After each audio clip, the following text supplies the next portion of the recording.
réalité qu'on a un merveilleux ami en Christ et on veut certainement parler de lui, le faire connaître. Amen. Et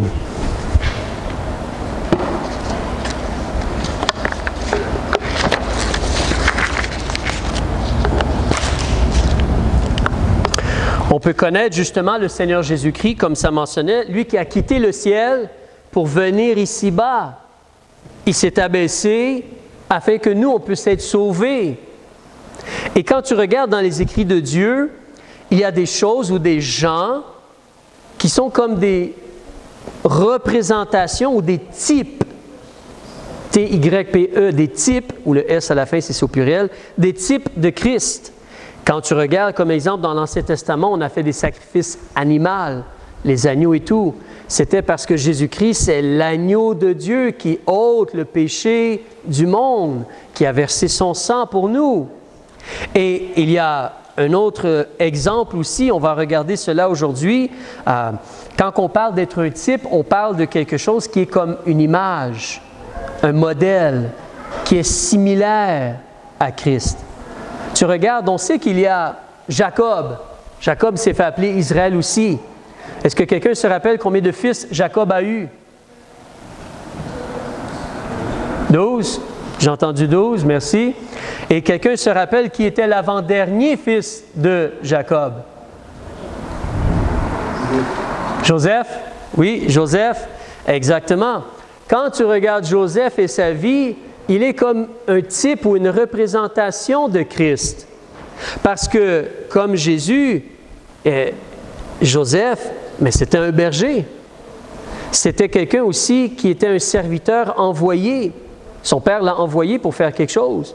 Il a été rejeté par les siens, vendu par ses frères. Il a souffert.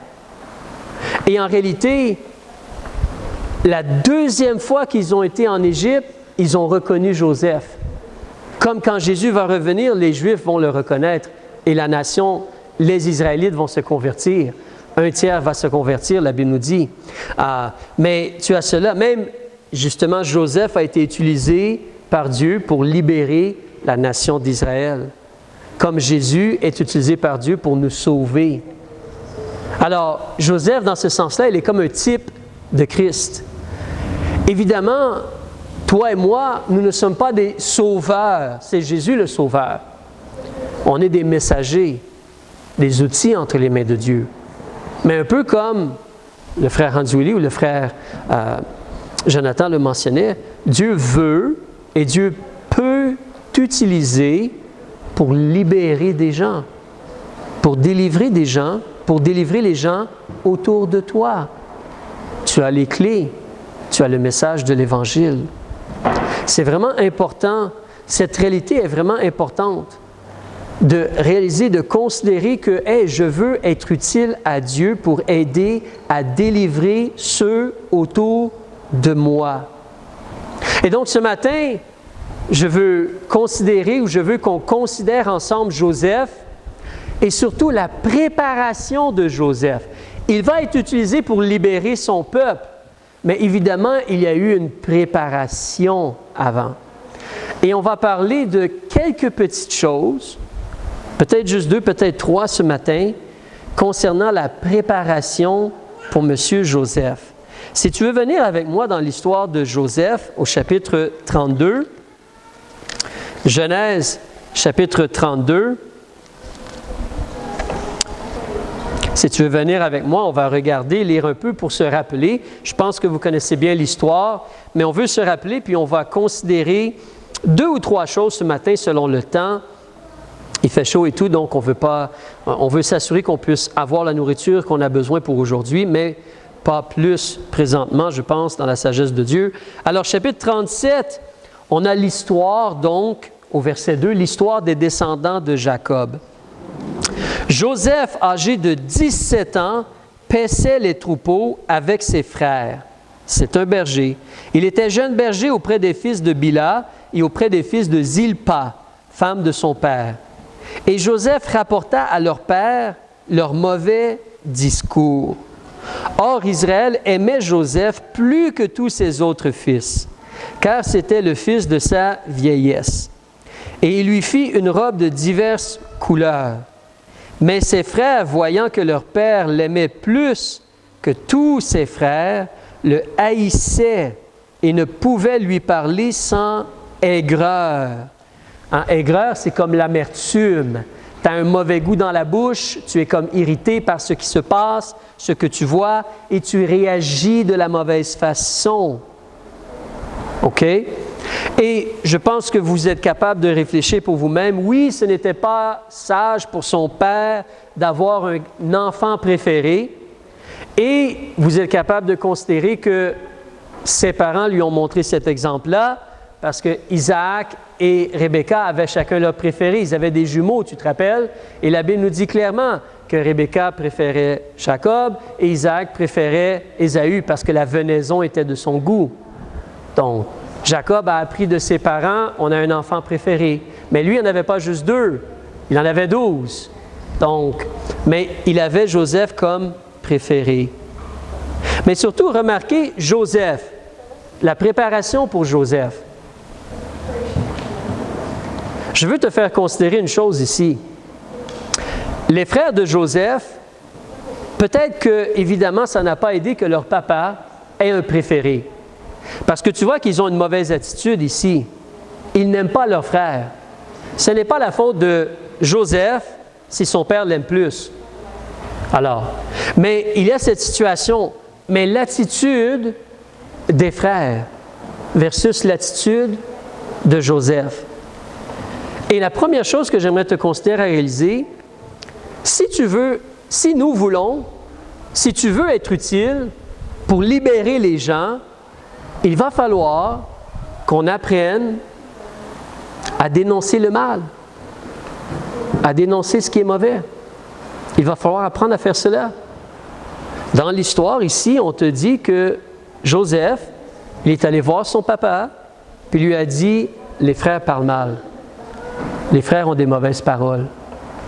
Je sais, certains vont dire, c'est quelqu'un qui parle trop, c'est quelqu'un qui rapporte. Hein? On a une expression, des fois au Québec, un panier percé, ou je ne sais pas l'expression que vous avez utilisée quand vous étiez jeune. Vous pouvez peut-être la mentionner, la dire dans votre tête. Mais Joseph, une chose est certaine, Joseph a une conscience devant Dieu et ne veut pas de mauvaises paroles. Il ne veut pas de mal. Mais ses frères ici ne semblent pas démontrer une très grande conscience devant Dieu. Pour eux, parler mal, c'est correct. Pour eux, haïr leurs frères, c'est correct. Tu connais peut-être un peu l'histoire, on va le lire, mais ce qui se produit, c'est qu'ils vont l'haïr de plus en plus, de plus en plus, de plus en plus. Donc, ils n'ont pas une très grande conscience devant Dieu. Et je vais te montrer une petite chose tantôt.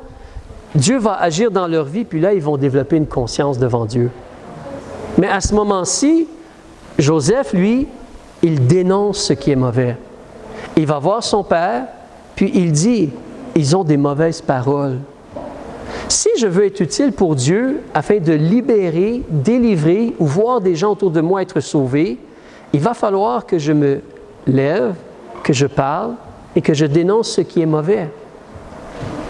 Il va falloir que je dénonce ce qui est mauvais. En réalité, peut-être tu peux regarder cela et dire, oui, ça c'est bon, ça c'est facile. C'est facile de se lever et dire, ça c'est pas bon, ça c'est pas bon, ça c'est pas bon. Peut-être que tu penses que c'est facile de juste dire, ça c'est pas bon. Mais je ne parle pas de cela ici.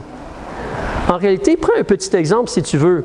Tu peux garder ton doigt ici, mais regarde M. Jean le Baptiste. Marc chapitre 6. Tu connais Jean le Baptiste. Tu sais comment il a terminé. Mais Marc chapitre 6, si tu regardes avec moi au verset 17,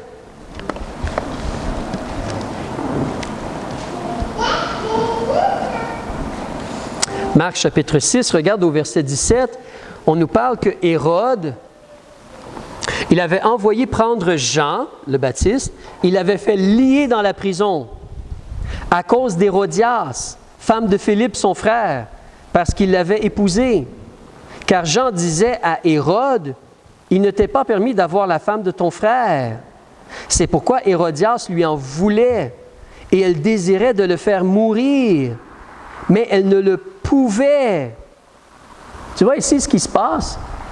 Jean, il se lève, puis il dit clairement au chef, ou au roi à ce moment-là, ce n'est pas celui qui devrait être roi, ce n'est même pas un Israélite, mais celui qui se présente comme le roi qui a pris le trône, il lui dit, tu n'as pas le droit de faire ce que tu fais. Tu n'as pas le droit de prendre la femme de ton frère. Ce n'est pas populaire.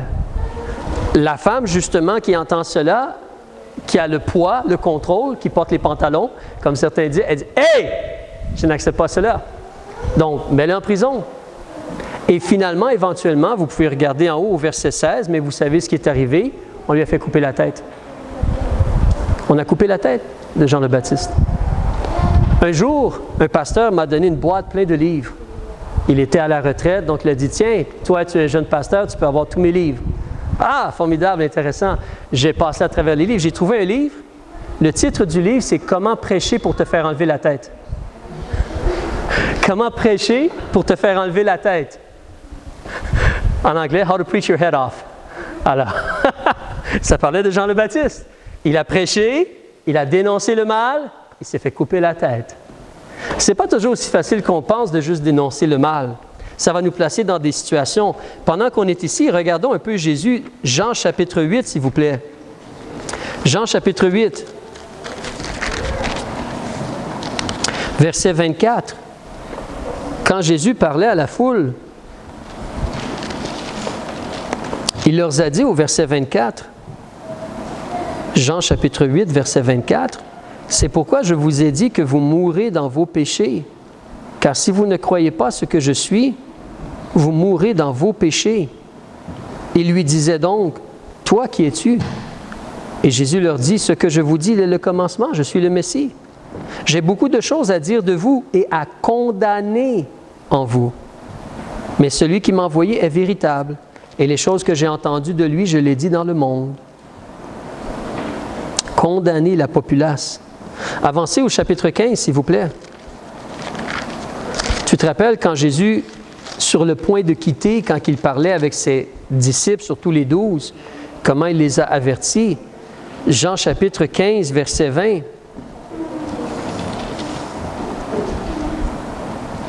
Souvenez-vous de la parole que je vous ai dite, le serviteur n'est pas plus grand que son maître. S'ils m'ont persécuté, ils vous persécuteront aussi. S'ils ont observé ma parole, ils observeront aussi la vôtre. Mais ils vous feront tout cela à cause de mon nom, parce qu'ils ne connaissent point celui qui m'a envoyé. Si je n'étais pas venu et que je ne leur eusse pas parlé, ils n'auraient point de péché. Mais maintenant, ils n'ont point d'excuse pour leur péché. Celui qui me hait est aussi mon Père. Si je n'eusse pas fait parmi eux les œuvres qu'aucun autre n'a faites, ils n'auraient point de péché. Mais maintenant, ils les ont vus et ils ont haï, et moi, et mon Père. Mais c'est afin que la parole qui est écrite dans leur loi soit accomplie. Ils m'ont haï sans cause. Parce que Jésus leur a dit la vérité. Lorsque sera venu le Consolateur et que je vous enverrai de la part du Père, l'Esprit de vérité qui procède du Père, il rendra témoignage de moi. Et vous aussi, vous rendrez témoignage parce que vous êtes avec moi dès le commencement. Je vous ai dit ces choses afin que vous ne vous scandalisiez point, tombez, trébuchez. Ils vous chasseront des synagogues, l'heure même vient où quiconque vous fera mourir croira rendre un culte à Dieu. Ils vous feront cela parce qu'ils n'ont connu ni mon Père, ni moi. Mais reprendre les gens, ce n'est pas toujours agréable. Ce n'est pas toujours quelque chose de facile, mais reprendre les gens. Et ce n'est pas de reprendre les gens selon nos idées ou nos opinions. C'est la parole de Dieu. C'est ce qui est bien versus ce qui est mal. Je te mentionnais tantôt, justement, si tu reviens avec moi dans Genèse chapitre 37, Genèse chapitre 37, quand tu regardes les frères de Joseph, mais en réalité pas chapitre 37, regarde le chapitre 42 plutôt. Alors, Dieu a agi dans leur vie. Dieu a dû justement les reprendre. Mais Joseph, dès le début, essayait de les reprendre en disant « Vous parlez mal ». Il en a parlé avec son père. Mais eux, leur conscience, leur responsabilité devant Dieu. Mais quand tu regardes au chapitre 42, quand ils ont été en Égypte, et là, ils ont vu Joseph sans le reconnaître. Et Joseph agissait et était un peu dur avec eux, si tu te rappelles. Si tu regardes justement au verset, quand Joseph a demandé de faire venir l'autre frère Benjamin, au verset 20, « Amenez-moi votre jeune frère et vos paroles seront reconnues véritables et vous ne mourrez point. » Là, ils sont devant la mort. Et qu'est-ce qu'ils vont faire au verset 21? Ils pensent entre eux, ils parlent entre eux, puis ils se disent, « On est coupable. On est coupable à l'égard de notre frère. On a vu l'angoisse de son âme quand il nous demandait grâce, quand on était pour vendre Joseph, là. On a vu l'angoisse de son âme, il nous demandait grâce et on ne l'a point écouté. C'est pour ça que maintenant, on a cette angoisse, on a ce jugement. » Tu vois, là, il commence à réaliser qu'il y a des comptes à rendre pour ce qu'on fait dans la vie, comment on agit. Il commence à voir cela. Et si tu te rappelles, Joseph, après qu'il s'est fait connaître à eux, il leur a dit « Allez chercher votre père. » Est-ce que tu te rappelles ce qu'il leur a dit? « Ne vous disputez pas en chemin. Ne vous disputez pas en chemin. Fais le bien devant Dieu. Fais ce qui est agréable selon les vérités de Dieu. Premièrement, sois sauvé par le sang de Christ, mais fais ce qui est bien devant Dieu. Fais le bien selon les vérités de Dieu. » Je vais vous poser une petite question, si vous me permettez, pour réfléchir. Nous avons vu dernièrement, Actes chapitre 5, Pierre, Ananias et Saphira. Tu te rappelles de l'histoire? Là, vous allez peut-être trouver ça drôle, je vais être sarcastique. Je vais faire l'avocat du diable. Pierre, il est là, et Pierre, il dit, « Ananias, as-tu vraiment vendu? Qu'est-ce que tu as fait? Saphira, as-tu vraiment vendu tel prix? Qu'est-ce que tu as fait? » Pierre, il agit et il reprend Ananias et Saphira. Mais pourquoi il a fait cela? Qui lui a donné le droit de faire cela? Quel genre de personne est-ce que c'est? Pourquoi il ne se met pas de ses affaires à lui? Qu'est-ce qu'ils ont fait de mal vraiment, Ananias et Saphira? Ils ont juste donné de l'argent à l'Église. C'est correct, c'est bon. Ils ont choisi de vendre puis de donner de l'argent. Qu'est-ce qu'ils ont fait vraiment de mal? Est-ce que vous êtes d'accord avec le fait que Pierre a agi? On ne sait pas comment il a eu l'information, mais il agit pour dire à Ananias, c'est pas bien ce que tu as fait. Est-ce que Pierre a fait la bonne chose de faire cela? Ou il aurait dû se mêler de ses affaires à lui et ne pas rien dire? Est-ce que c'est bien ce que Pierre a fait? Et regardons-le d'une autre façon, parce que Pierre a été dans une situation aussi à son tour à un moment donné. Si tu regardes dans le livre de Galates, s'il te plaît, avec moi, au chapitre 2, à son tour, Pierre s'est fait reprendre, si tu te rappelles. Galates, chapitre 2, page 267. Cette fois-ci, c'est Paul qui reprend Pierre. Alors encore, c'est un peu une farce, on le fait de façon sarcastique, je fais un peu l'avocat du diable, mais verset 11, Pierre, il va venir à Antioche. Et qu'est-ce que Paul fait? Il lui résiste en face, parce qu'il méritait d'être repris. Et tu te rappelles, c'est qu'il avait été mangé seulement avec des Juifs, comme judaïser, se séparer des gentils. C'est ce qu'il a fait. Alors, mais Paul, voyons, relax, sois chill, sois cool, laisse-le tranquille, laisse-le faire. C'est quoi le problème? Il va juste manger avec des Juifs. C'est un Juif, c'est normal qu'il mange avec des Juifs. Vous mangez avec des Suisses des fois? N'est-ce pas? Alors, d'accord? Donc, alors, mes beaux-parents vont manger avec des gens anglophones des fois, c'est normal. Laisse-les tranquilles, voyons, c'est quoi le problème de faire cela? Paul, il reprend Pierre. Est-ce qu'il fait la bonne chose? Est-ce que c'est bien ce qu'il fait? Pourquoi il fait cela? Pourquoi est-ce qu'il le reprend? À quoi est-ce qu'il pense? Pourquoi il ne se met pas de ces choses à lui à la place? Voyons, c'est quoi la situation? Vous voulez une autre chose? Ça, c'est un peu moins drôle. Mais c'est arrivé vraiment dernièrement. Sans vraiment le vouloir, il y a quelqu'un qui m'envoie des choses à tous les jours ou à tous les 2-3 jours. Et en réalité, ce sont comme des encouragements, entre parenthèses, chrétiens. Comme un texto. D'accord? Je n'ai jamais demandé de les recevoir, mais on me les envoie. Et pour l'instant, je ne les ai pas fermés. Mais je reçois le chose et je ne les lis pas toujours ou des fois je les lis à peine et je les laisse de côté. Il y a une raison pour cela, vous allez comprendre quand je vais vous dire ce que je vous dis maintenant. Mais je lis celui-là du jour et ça dit le message ou l'encouragement de la journée, c'est il ne faut pas se disputer, il faut travailler ensemble. Ça, c'est le message. Il ne faut pas se disputer, il faut travailler ensemble. Attendez, il y a mieux que cela. Il donne comme verset, comme référence, Actes chapitre 15, verset 2. Allez voir cela, s'il vous plaît. Actes chapitre 15, verset 2. Vous allez pleurer, pas rire. Actes chapitre 15, verset 2. Pendant que tu tournes, je vais juste te rappeler que c'est la fois où il y a quelqu'un qui s'est présenté à l'Église en disant « Il faut circoncire les gens pour qu'ils soient sauvés. Les gens doivent être circoncis pour être sauvés. » Les gens disaient cela. Et Paul et Barnabas, ils ont entendu ces enseignants-là dire cela.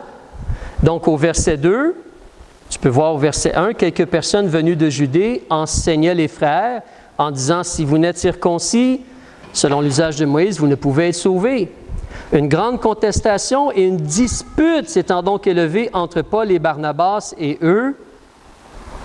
Ils utilisaient ce verset-là pour démontrer qu'il ne fallait pas se disputer, mais travailler ensemble. Et là, tu te dis, mais qu'est-ce que c'est que ça?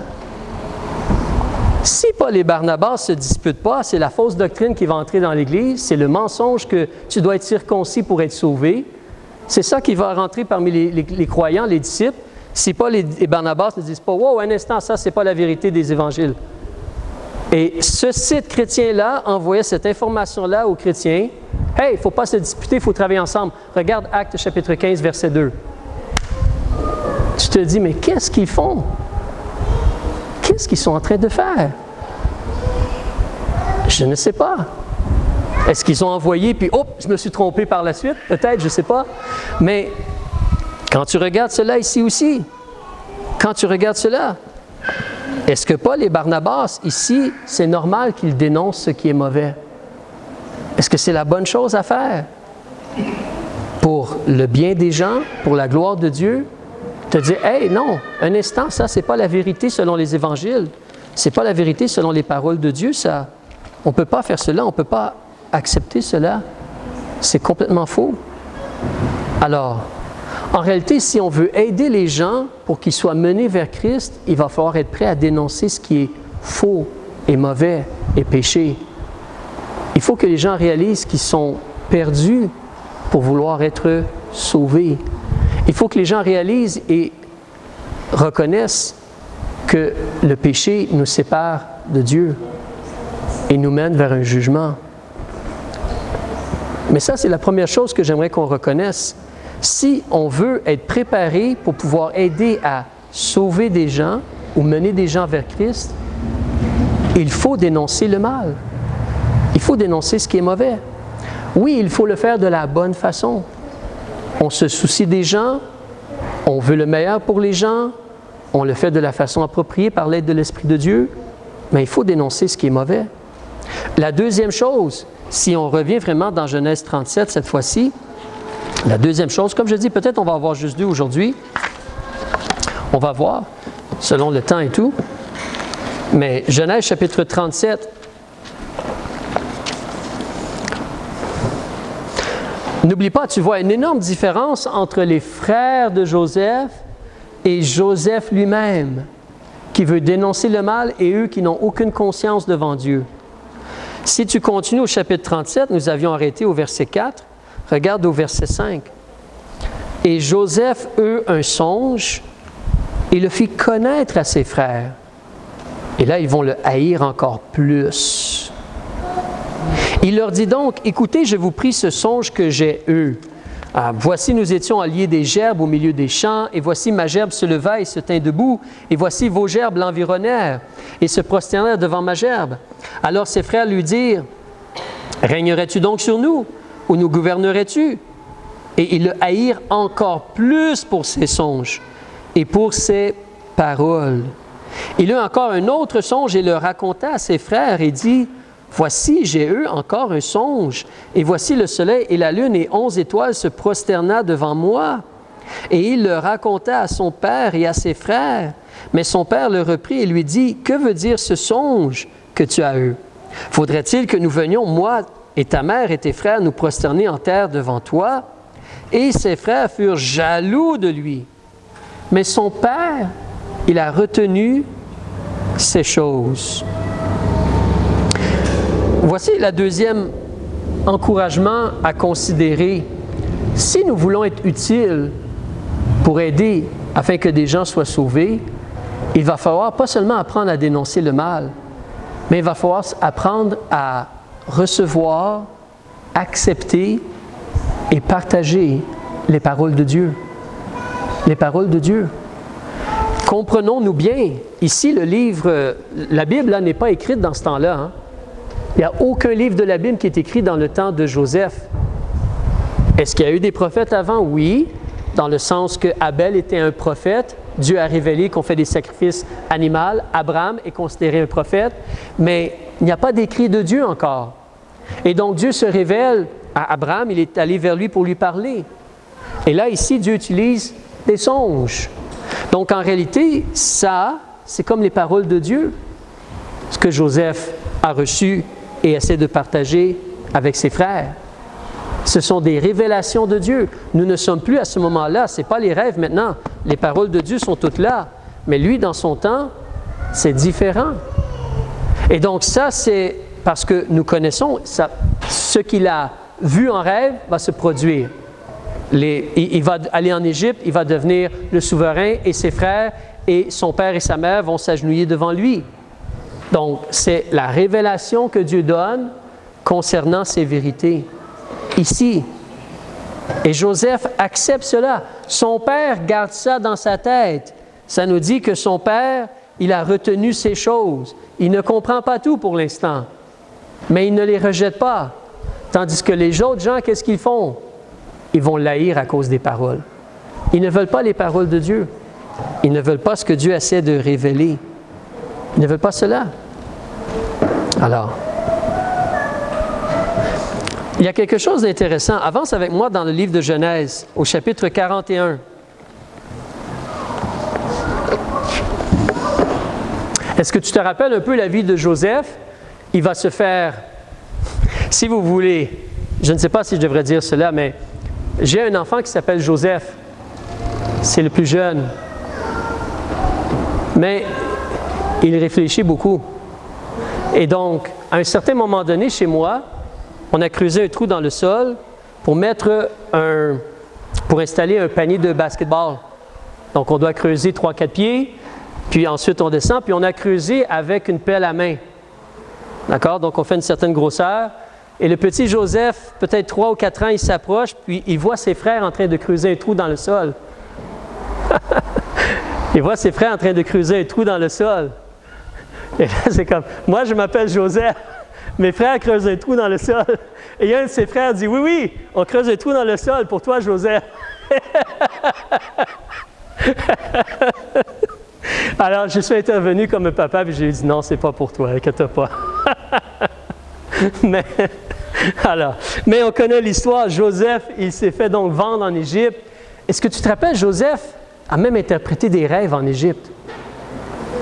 Dieu a révélé à travers un rêve, ou 2 rêves en réalité, il a révélé ce qui était pour se produire concernant l'Égypte ou l'empire de l'Égypte, la famine et tout. D'accord? Mais remarque ici ce qui va se produire. Si tu regardes au chapitre 41, donc Pharaon explique les rêves à Joseph, ou les mentionne, plutôt je devrais dire que les expliquer, il dit, et Joseph va expliquer les rêves. Au verset 25, Joseph répond à Pharaon, « Ce qu'a songé Pharaon est une seule chose. Dieu a déclaré à Pharaon ce qu'il va faire. Donc, les 7 belles vaches, c'est cette année. Les 7 beaux épis, cette année. Les 7 vaches décharnées et laides, c'est cette année, etc. » On continue. Mais il va y avoir 7 années de famine après 7 années d'abondance. Regardez ce que le verset 28 nous dit, s'il vous plaît. « C'est ce que j'ai dit à Pharaon. Dieu a fait voir à Pharaon ce qu'il va faire. » Dieu a fait voir à Pharaon ce qu'il va faire. Voyez-vous, c'est la révélation de Dieu. À ce moment-là, dans cette situation-là, c'est la révélation de Dieu. C'est l'information que Dieu donne aux gens. Est-ce que cette information-là est utile? Absolument. Parce que Joseph va décider de garder combien? Je pense que c'est